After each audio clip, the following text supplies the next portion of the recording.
typical suburban party. Find it, Benny. Find it. But this is not the family pet. Find it, Benny. Find it. Good boy. Good boy. With an increasing number of out-of-control parties across the country, parents are now taking steps to protect their teenage children from gate crashes and drugs. And it's all thanks to these guys.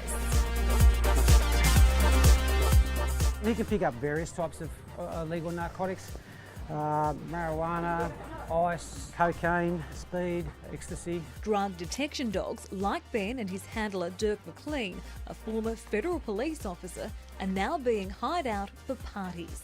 The specially trained Springer Spaniel has a nose for narcotics and can sniff out illicit drugs in just 30 seconds. Depending on if they're carrying something or not.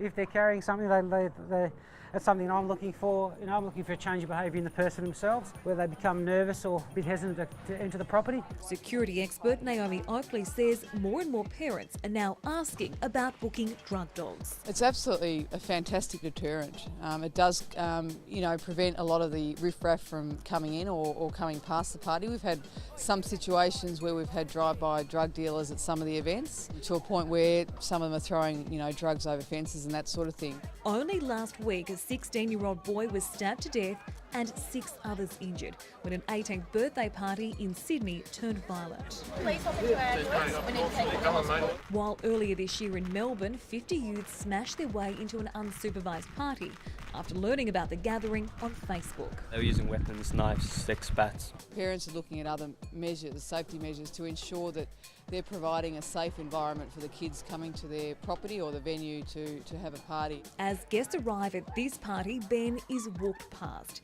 When he gets a whiff of something illegal, he sits, indicating to Dirk the teenager is carrying drugs. It's detected that you have some illegal substance on your person. I'm going to give you the opportunity to produce that now. At this stage, you won't be coming into the party. In this case, a small amount of marijuana. Marijuana in there. It's then up to the parent or homeowner to decide whether to notify police. There's nothing wrong with having some security around and making sure that the list at the door of those who come in are actually the people that are attending, and then monitoring the behaviour of those young people that when they're inside your house. The dogs are also being called on by parents who believe their child could be using drugs. If there's any trace, they'll sniff out the hiding place. We asked parents on the street whether they'd consider using the dogs. The reaction was mixed. Absolutely. I think it's a brilliant idea and a no-brainer. Never. No. I'd always want to be able to trust my kids first. It's a hard thing to do, but your kids are your kids and you want their safety. Booking the dogs isn't cheap either. Ben costs about $450 for a 3-hour shift. But for many mums and dads, it's worth it. It gives peace of mind to parents. Welcome to my house. It's my house.